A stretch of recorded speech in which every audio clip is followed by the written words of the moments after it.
Добрый день! Сегодня мы поговорим о живых предметах Якутии, а если точнее, то о тюктюе, которые являются вместилищами души. И сейчас я вам покажу пару археологических находок. Первая находка – это горшок с духами. В глиняной тюктюе спрятали самых опасных духов. На нашем горшке изображен злой дух умершего со скаленными зубами, бородой и бакенбардами.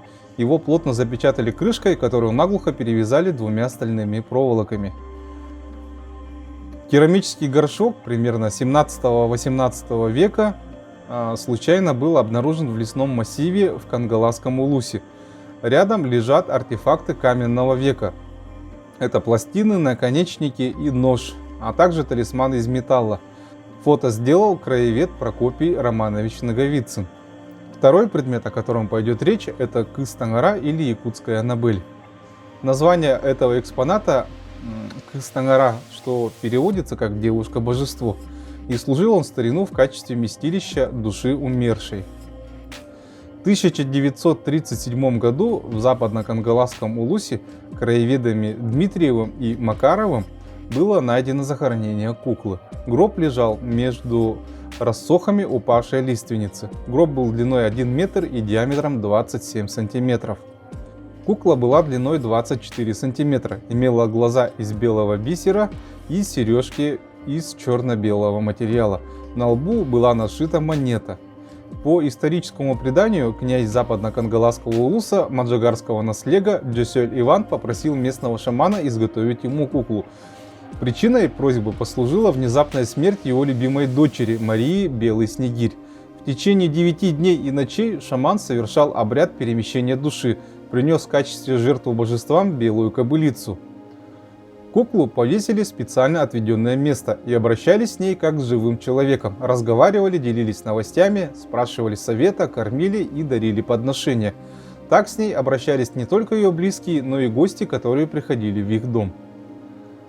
30 лет душа девушки жила в обличии Кыз-Таңара со своими родными, пока сын князя не решил при помощи шамана провести обряд захоронения этого предмета в лесу, в 3 километрах от места их жительства.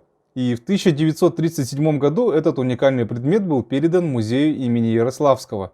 Сегодня Кыз-Таңара можно увидеть в постоянной экспозиции музея на 1-м этаже в разделе, посвященном материальной культуре якутского народа. А также хотелось бы еще рассказать про такую вещь, как телячий дух. Это не совсем тюктюе, но это тоже, в принципе, одушевленный предмет. Еще в первой половине 20 века в хатонах, то есть в хлевах, можно было встретить такие гирлянды из пучков конского волоса и разноцветных лоскутков салама. Их вешали, чтобы умилостивить злого духа в женском обличии. Торбос Абагата, который обитал в коровниках и питался душами телят. Болезнь и падеж скота приписывались проделками духов.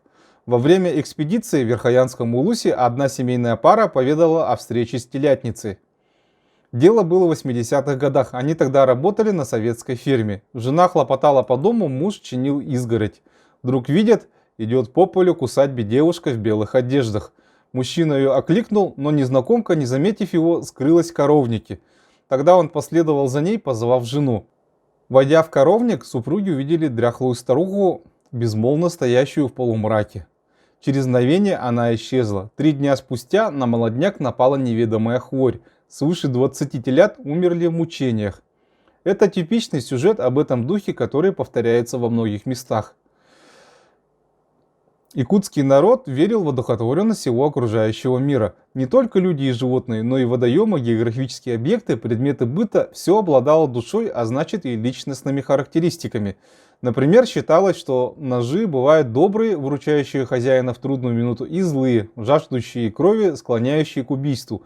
Боевое оружие, как по умолчанию злые предметы, хоронили в тайниках, вдали от жилья, жертвоприношениями и особым обрядом.